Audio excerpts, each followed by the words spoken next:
ಕನ್ನಡಕದ್ದು ಮುಂಭಾಗ ಇಡಬಾರ್ದು. Lens cleanser solution ಬರುತ್ತೆ. ನಾವ್ ಯಾವ್ದು ಸಿಕ್ಕಿದ್ದೋ ಬಟ್ಟೆ ಅದನ್ನ ತಗೊಂಡ್ ಮಾಡಿದ್ರು ಸ್ಕ್ರಾಚಸ್ ಆಗುತ್ತೆ. ಹೈಜೀನ್ ಆಗಿ ಇಟ್ಕೊಂಡ್ರೆ ನಿಮ್ಗೆ ಕಣ್ಣಲ್ಲಿ ಇನ್ಫೆಕ್ಷನ್ ಆಗಲ್ಲ, ಫೇಸ್ ಮೇಲೂ ಅಬ್ರೇಷನ್ಸ್ ಆಗಬಹುದು. ಇದು ಕನ್ನಡಕದ ಸ್ವಚ್ಛತೆಯನ್ನು ಹೇಗೆ ಕಾಪಾಡ್ಕೊಳ್ಬೇಕು ಟಿಪ್ಸ್ ತರ ಹೇಳೋದಾದ್ರೆ? ಕನ್ನಡಕದಂದ್ರೆ ನೀವು ಹಾಕುವಾಗ ಇದು ಕರೆಕ್ಟ್ ಆಗಿ ನೀವು ಕಿವಿ ಮೇಲೆ ಹಾಕೋಬೇಕು. ತೆಗ್ದಿಟ್ಟಾಗ್ಲೂ ಅದನ್ನ ಈ ರೀತಿ ಅಂದ್ರೆ ಕನ್ನಡಕದ್ದು ಮುಂಭಾಗ ಇಡಬಾರ್ದು. ಮುಂಭಾಗ ಇಟ್ಟರೆ ಸ್ಕ್ರಾಚಸ್ ಎಲ್ಲ ಆಗುತ್ತೆ.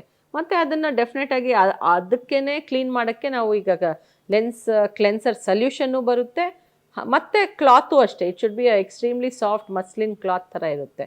ಅದೇ ಮಾಡ್ಕೋಬೇಕು. ಇಲ್ಲ ನಾವು ಯಾವ್ದು ಸಿಕ್ಕಿದ್ದೋ ಬಟ್ಟೆ ಅದನ್ನ ತೊಗೊಂಡು ಮಾಡಿದ್ರು ಸ್ಕ್ರಾಚಸ್ ಆಗುತ್ತೆ.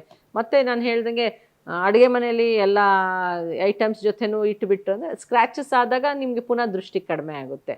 ಆದರೂ ಅದೇ ಮತ್ತೆ ಸ್ಕ್ರ್ಯಾಚಸ್ ಎಡ್ಜಲ್ಲಿ ಸ್ಕ್ರ್ಯಾಚಸ್ ಆದರೆ ನೀವು ಹಾಕುವಾಗ ತೆಗಿವಾಗ್ಲೂ ನಿಮ್ಮ ಫೇಸ್ ಮೇಲೂ ಅಬ್ರೇಷನ್ಸ್ ಆಗ್ಬೋದು. So that is also an important accessory.